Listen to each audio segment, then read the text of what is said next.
Welcome to the Dubcast with Dubside. This is Dubcast number 61. And in this episode, I'm going to describe for you a kayaking technique which will allow you to paddle a kayak really, really, really fast. And we're going to revisit Efraim Adolfsen, the seal hunter I described in episode 56. Also, we'll have an excerpt from a special guest from the past, Brian Blankenship. And I'll be reading from a book by John Heath called Eastern Arctic Kayaks. And before we wrap it up, I'll take another crack at a good song by Nanook. Actually, all Nanook songs are good songs. And this one's called Sivittorpormi. All the way back in Dubcast number 14, I described a special technique. And to save you the trouble of going back and finding that, I'll play you that right now. Well, there's a special technique said to have been used by the greatest seal hunters for making the kayak go very fast. It's called something like KUSSARSARLUNI PAARNEQ. And that word KUSSARSAR refers to the sloping down in the front or the head tilting down. And so when used with paarneq paddling, that means that the bow of the kayak is tipping down into the water. And some descriptions talk about the paddle pulling the paddle up at the end of the stroke, so you're pushing water up against the back of the kayak to make the kayak tilt down in front. Although that doesn't really make a whole lot of sense if you try it.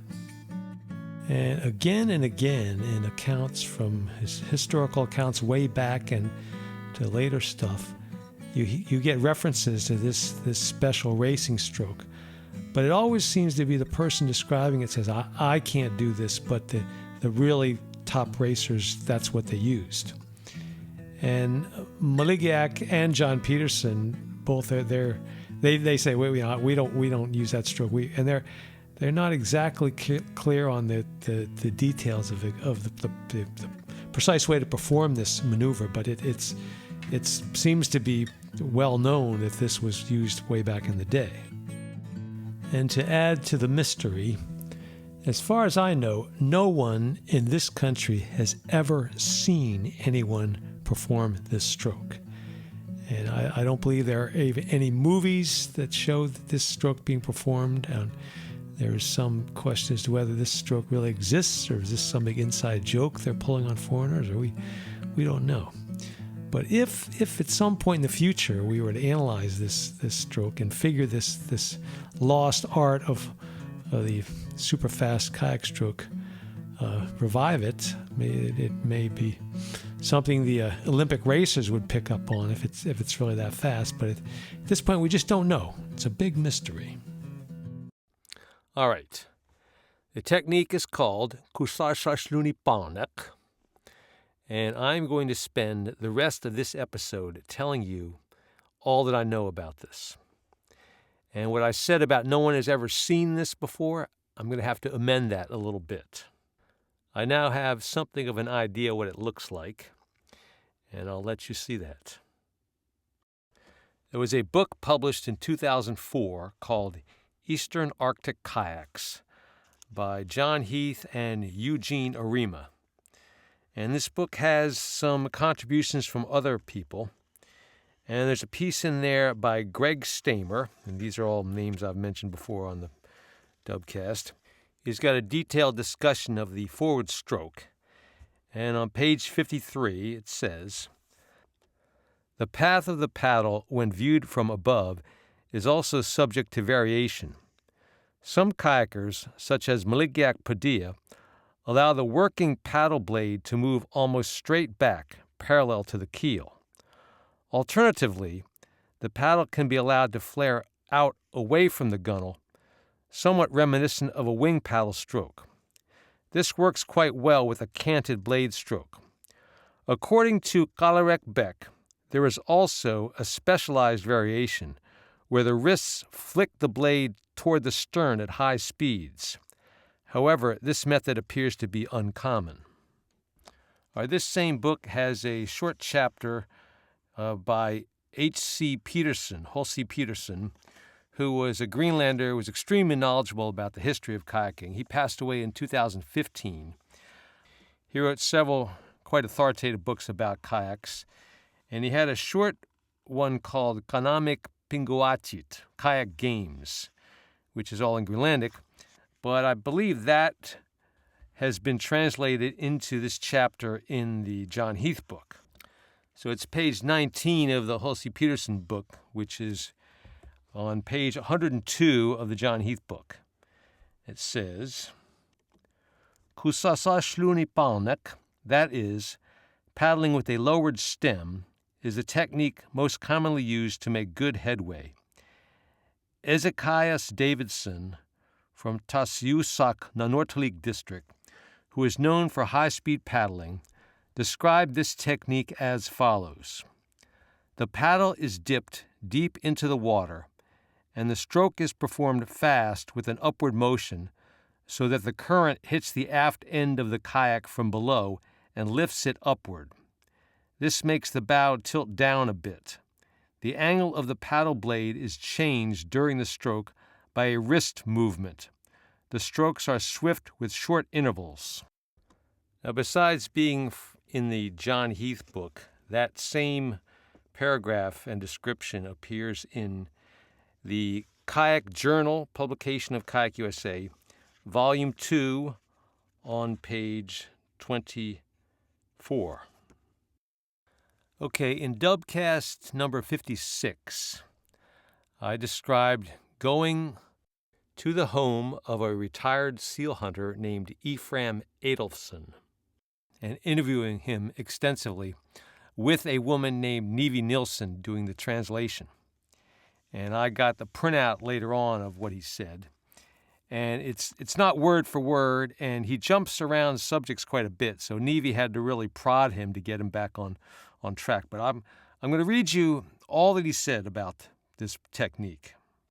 I think this is the first day, and this is about 7 minutes into the interview. He says, when a kayak is fast, it is said that they KUSSARSARLUNI. It's a technique used in calm waters. They paddle only on one side and almost tip the kayak over. And then he goes into the story about Qinngorpaatit, one of the fastest kayakers in the South, and he goes out and they're finding whales and things. It goes a little bit off topic. Then he says they didn't get very far till they saw Qinngorpaatit coming behind them. The tip of his kayak was in the water. That's how fast he was going. He caught up with the whales and threw his harpoon. Those whales are very fast and very hard to catch up to, but the kayak was able to do that, so they asked him. He paddled like this, of course, but when he began to paddle like this, he could tip the kayak, angling it to go faster. That is the technique used in calm waters to go fast. So then Nevi asks him, when they use that technique, is it to go faster or as a diversion for the animals? And then Ephraim answers, today kayaks are very different. Some, when they start out, the tip is very low and then it levels out. The back of the kayak is then too narrow. If it had been wider, the kayak wouldn't level out. I had 2 different kayaks. The other was a little wider. I used that one in the summer. It was good for fishing. I could load the kayak up to 100 kilograms before the sea would reach my waist. The wider one we used so we were able to load up with fish. The narrower kayak we used to hunt seals. And Nevi asks him, what does it help if the tip of the kayak is in the water? And he says, the siani makes it go that way. Siani is the word for the chine. The chine makes it go that way. The back of the kayak is more flat. Abia, that's the person, made my kayak for hunting seals. It was made to go fast. The more experienced kayakers say that their kayak doesn't tip balance from side to side, but from front to back. So it was the opposite of the normal kayaks. It is said that in the olden days, when the great hunters made their kayaks so narrow that the seat was only big enough for one leg in the middle, the kids would play in the kayaks and tip over all the time. In the end, they have gotten so used to it that they could twist and turn any way they wanted without falling in the water. That is why their kayaks didn't tip from side to side, but from front to back. Greenlanders are very wise. That is why we see more of them in politics. And then he goes on to some other subjects after that. The second day we went to talk to Efraim, and he was telling various stories, and he talks about a trainer named Qinngorpaatit from Sermiliek, and something about he could hold his breath for a very long time. So Nivi asks him, says, how is it you KUSSARSARLUNI, the paddling technique? And Efraim says, our trainer breathed only through his nose like this. And Nivi says, can you tell me a little about modern kayaking? How can you improve their technique and ways? And he says, yes, as I told you before, we had two different kayaks. The bad weather kayak had the kuyavi in one straight level. And it goes on talking about other things, gets into different things about how to make space on the kayak to put the seals that you catch, etc. So she takes him a while to get back on topic. And he says something about the worst that can happen is to have your paddle KUSSARSARLUNI. That can cost lives. So Nivi asks him, what does it mean, KUSSARSARLUNI? And he says, when you paddle too hard. So you have to start paddling close to the kayak before you use all your strength in paddling further from the kayak. Today they paddle very close to the kayak. I didn't get to experience what they call KUSSARSARLUNI. They paddled like this, trying to tip their kayaks a little. They were said to be very fast, especially on calm waters. That is what KUSSARSARLUNI did. So Nivi says, do you know the technique they used? How did they hold their paddles? And Efraim says, I tell people to paddle not this way, but this way. Also, when throwing harpoons, you have to use your upper body, not just your arms. And then he goes into talking all about harpoon technique and is off on that subject. Now, to go back over what he said, there's some things that make sense, some things that don't. So when he says they paddle closer to the kayak now, I think he's talking about vertically, that the paddle shaft is close to the deck, not up higher with a more vertical stroke. When he says that in that first part about they paddle only on one side of the kayak and almost make it tip over, I can't really make sense of that. But throughout this, he's talking about the tip of the kayak. The bow is tilting down into the water more. And the one other important point I make note of is that he says it only works in calm water. So I guess if there's big waves or rough stuff, you can't get it to work. I'm a little chagrined at myself because this interview was recorded in 2008. Efraim passed away in 2010. And I got this translation at some point in there. But I've been sitting on this for 16 years. Not intentionally, I just haven't looked at it carefully enough.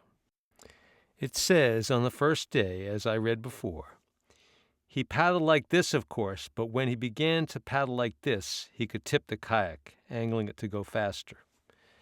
And on the second day, there was a part where he said, I tell people to paddle not this way, but this way. Well, as I said, I have this on video. So it's just a matter of going through the Greenlandic on the video and trying to match up the English so when he says paddle like this, we can see what he was doing. Well, I've done that and extracted about 30 seconds of 3 different segments where he's actually making the motions with his hands of how that stroke looks.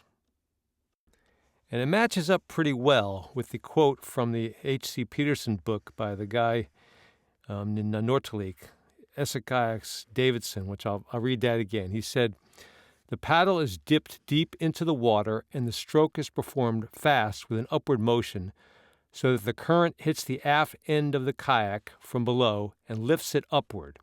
This makes the bow tilt down a bit.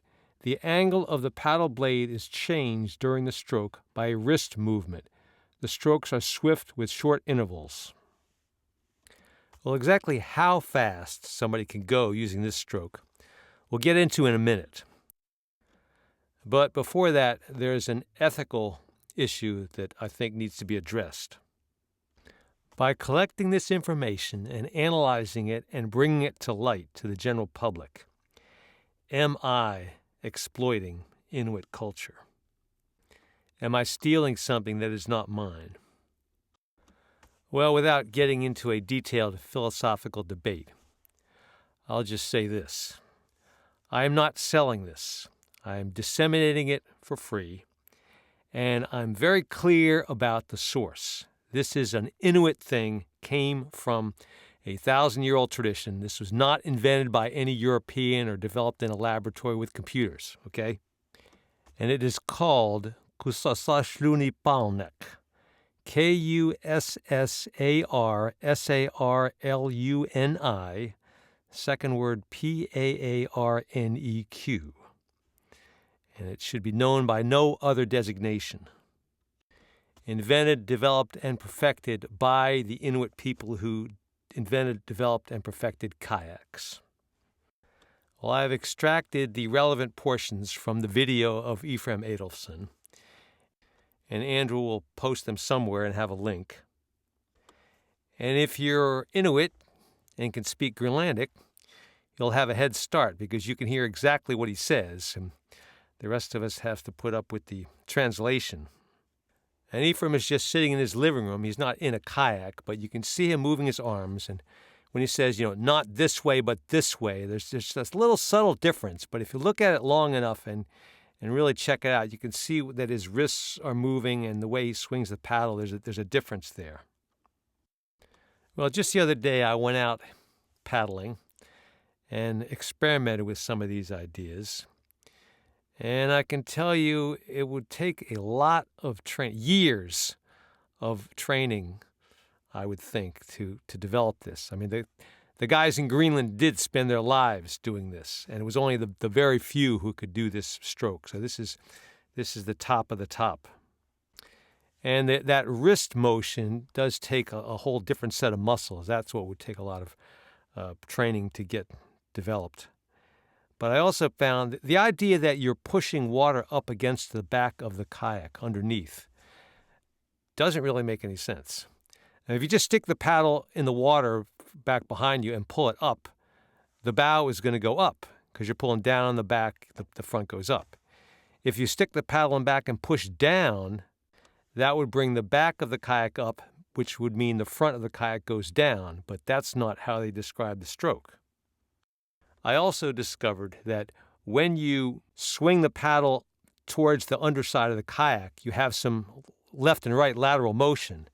And that motion tends to make the kayak turn left or right. So you get this zigzag wiggle if you're going to do that repeatedly. So I don't know what to make of that. Ephraim did have some things to say about the shape of the kayak. So designing the kayak for this stroke comes into play as well when you really get into the subtleties of it. Now, I'm recalling there was some other source that I don't have in front of me right now that described this stroke, and they said it was done using a partial sliding stroke, where you slide your hands down the paddle a little bit, not all the way to the end like a full storm stroke, but just a little bit. And that would give you more length to get the paddle back there under towards the back of the kayak. But that would make it even busier to be moving your hands that much and flicking your wrists. So it takes a lot of practice, I would think. Well, let's look at relative speeds. Here is special guest Brian Blankenship from a Dubcast that aired first in June of 2023. Okay. But yeah, if I'm out paddling by myself, if I'm just tooling along, I'm doing 5.5, 6, something like that. If I'm actually 5.5, 6 miles an hour, okay. And if I'm actually like trying to train, then I'm probably doing 7, trying to get up to maybe 7.5. I'm not in the shape I used to be. It used to be I would race a sea kayak at 7 miles an hour for even like the long races. Like I did the Mayor's Cup around Manhattan Island. All right, I'm going to convert speeds to kilometers per hour, so we're talking about the same thing. So Brian's 7 or 8 miles per hour. That's about 11 kilometers per hour. And that's using a wing paddle in one of those epic kayaks he uses, which is designed to go very fast. So that's Brian at top form. We'll give him 12 kilometers per hour. The Olympic racing kayaks in the Olympics, their top speeds, it's a 1 kilometer course. And I think the records are maybe 3.5, 4 minutes. So 3.5 minutes, that comes out to, by my calculations, 17 kilometers per hour. So that's, Greg Barton level, top Olympic athlete. Then there's a 4-man kayak event in the Olympics, 4 guys in one big kayak. And those maximum speeds, they get up to maybe 20 kilometers per hour. And you can compare that to the 8-man rowing shells. Rowing is a whole different sport. And I think the top speed of those, they'll get up to perhaps 22.5 kilometers per hour. And to put a ceiling on things, the world record for a human-powered watercraft is a hydrofoil that got up to 34 kilometers per hour. And I think that was not sustained over the course of, 1,000 or 2,000 meters, but that was just for some stretch, maybe 100 yards or something. So in kilometers per hour, we have somebody training on their own, getting up to maybe 11. We have Olympics singles up to 17. We have Olympic 4-man teams up to 20. We have rowing shells doing 22. And we have a world record hydrofoil going 34. Well, I got one more quoted source here, and this is a continuation from the H.C. Peterson book, which is also in the John Heath book and in Kayak Journal, Volume 2. I read the part under KUSSARSARLUNI PAARNEQ about the guy Ezekias Davidson from Tasiusak, Nanortalik District. Nanortalik District, that's down there in South Greenland near Qaqatuk, where Efraim Adolfsen lived. So it says, the distance between Tasiusak and Nanortalik is 27 to 28 kilometers. Ezekias Davidson could cover this distance in an hour, sometimes in 55 minutes. He explained these exceptionally speedy trips as follows. It happens when I run out of tobacco and have to get to the store fast. It must be mentioned here that an ordinary cutter, that's a motorboat, spends 2.5 hours on the same trip. Thus, KUSSARSARLUNI PAARNEQ may produce amazing results. End of excerpt from the book. Well, if that's true, I'm almost in shock at the ramifications. The distance between Tasiusak and Nanortalik is 27 to 28 kilometers. And this guy claimed he would cover that distance in an hour, sometimes less. That means if you had this technique perfected, you could use a skin-on-frame kayak and a wooden paddle. You could beat any Olympic gold medalist, including Greg Barton. You could beat any 4-man Olympic kayak team. And according to the numbers here, you could beat any 8-man rowing crew. Ephraim said it only works on calm, flat water. Well, the Olympics is only done on calm, flat water. So that's not a problem. Here's Brian Blankenship again from that same previous special guest Dubcast. Right. So we have an Olympics every 4 years, and then you have 3 world championships in between. Yeah. So the Swedish Olympic team showed up to one of these world championships. Yeah. And actually, the front 3 guys in the 4-man boat had a wing paddle. The guy in the back was not a believer. Yeah. So he didn't. He had a regular Euro paddle. Yeah. And they just smoked the competition. Wow. And so the next world championships, about a quarter of the field had wing paddles. All right. The next championships, better than 75% of the field had wing paddles. Yeah.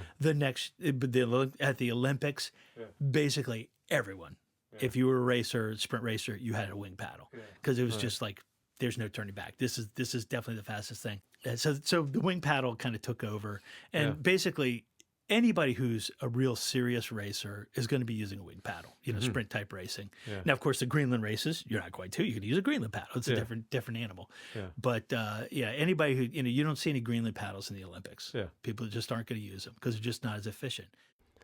Because they're just not as efficient. Well, there is the challenge. Has modern science and technology completely missed something here? Now, even regular Olympic athletes with wing paddles spend hours a day paddling to practice for years to work up to that. So there's no getting around the dedication and commitment that this would require. But for anyone who wants to try, the information from the various sources that I've presented here should be enough to get you started on the right path. If you succeed, don't thank me. I'd rather you made a trip to the town of Qaqortoq in South Greenland and find the grave of Efraim Adolfsen and pay your respects directly. And when you go, bring your Olympic medal with you.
The song is called Sivittorpormi from the first Nanook CD. And that CD is entitled Seinitta Qinngorpaatit. Translates to Our Sun is Shining on You. And the song Sivittorpormi translates to It Has Indeed Been a Long Time.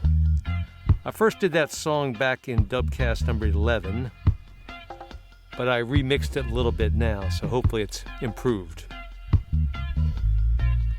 You can hear the real version of it by buying the CD at atlanticmusic.gl. And I think if I had to give up all my Greenland CDs except for one, that would be a tough choice, but probably this one is the one I'd hold on to. And I mentioned the town of Nanook, where that guy who paddles at presumably 27 to 28 kilometers per hour was paddling. Nanook is the town where the Elsner brothers, Christian and Frederick, who are the front men of Nanook, it's where they come from. And Nanook means the place of the polar bears, so perhaps they took the name for their band, Nanook, polar bear, from the town they came from.